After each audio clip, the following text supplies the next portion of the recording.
J'ai choisi la nature comme photo, une photo de nature, en fait, parce que la nature, c'est quelque chose qui vient de l'enfance, parce que j'ai beaucoup été dans la nature dans mon enfance avec mes parents, mais après, plus tard aussi, quand j'étais en Syrie, j'ai commencé à faire les marches dans la nature. Avec un père jésuite que je pense que beaucoup de gens le connaissent, qui a été victime des événements en Syrie, qui est Père France. Il a organisé des marches dans toute la Syrie, et c'est là où j'ai découvert le plus la Syrie, et c'est là où j'ai découvert combien je suis bien en marchant dans la nature. Et puis voilà, quand je suis arrivée en France, j'ai décidé de chercher, j'ai commencé à chercher qu'est-ce que je peux faire pour marcher.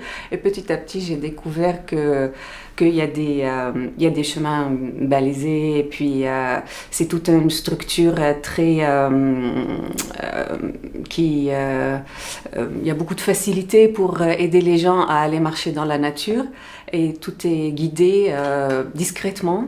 Et moi, je marche, je suis tranquille dans mes pensées, ça me clarifie les idées, tous mes problèmes deviennent très petits. Quand il y a eu la révolution a commencé en Syrie, et puis et surtout à Homs, ma ville où j'ai vécu mon enfance, était assiégée, était bombardée, du coup il y a toutes sortes d'atrocités. Je parle de mon point de vue à moi, parce que aussi il y a la perte des autres, des vies qui se passaient, qui aussi étaient que c'était le plus grave, quoi. Des gens me montraient leurs photos d'enfance et tout, et moi j'avais aucune photo de mon enfance, aucune trace, j'avais ramené rien avec moi. Et puis la première fois que que quelqu'un de ma famille a pu rentrer à Homs, j'ai demandé de me ramener les photos. Quelques photos juste pour... elles sont pas du tout importantes comme esthétique, ou c'est juste des souvenirs de Homs, des amis de mon enfance. Certains ont disparu, d'autres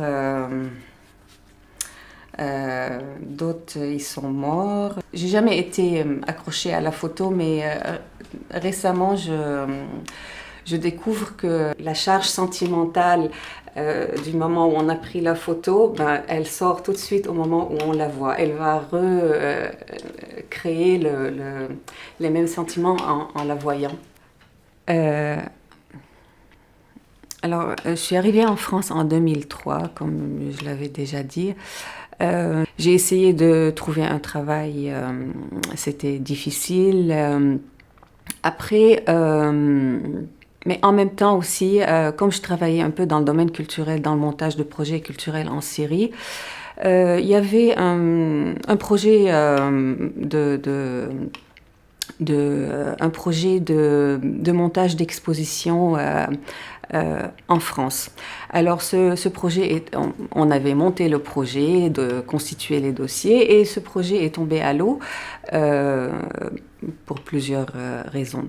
Alors comme j'avais les dossiers des artistes et tous les éléments, je me suis dit, allez, et c'était des amis, en fait, ces artistes en majorité, je me suis dit, tiens, je vais aller essayer de contacter les galeries.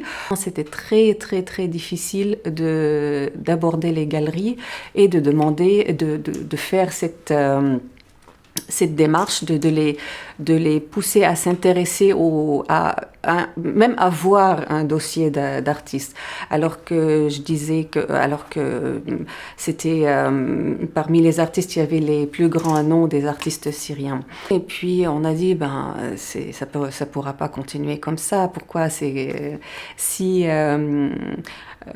fermé, on va faire une autre petite ouverture et comme ça on va inviter les artistes à montrer leur travail à Paris. Et c'est le projet qu'on a commencé à faire. Et puis, avec le temps, j'ai constaté que c'était pas le meilleur projet pour gagner sa vie. C'était l'inverse. C'était plutôt, il fallait le soutenir, le financer, plutôt que de y vivre. C'est le plus beau projet que j'ai fait dans ma vie, parce que je fais quelque chose que j'aime et on découvre, c'est une richesse et une découverte avec chaque artiste. Avec la tragédie syrienne, j'ai déprimé beaucoup et je voulais me changer les idées, sortir vers autre chose. Alors je me suis inscrite en thèse et j'ai fait une recherche sur les pratiques informationnelles les pratiques informationnelles chez les artistes dans le monde arabe. Alors, j'ai fait ma soutenance en 2020, en janvier 2020, oui. Et puis voilà, et c'est à 45 ans. Et depuis la tragédie syrienne aussi, on a concentré notre travail avec les artistes syriens pour en parler davantage.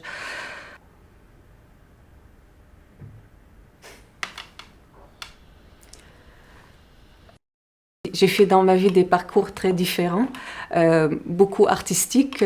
J'ai fait une école de musique et puis j'ai fait mes études en économie.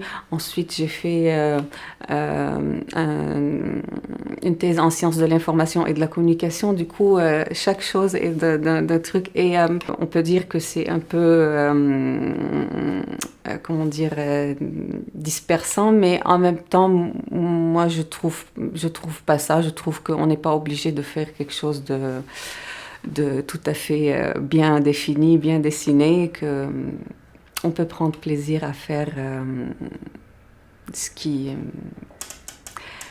qu'on a envie de faire au moment de le faire. Je vais me souvenir de toujours. Tu m'as dit hier, tu m'écoutes après, tu pourras me souvenir parce que je sais que tu viens de ton ancêtre.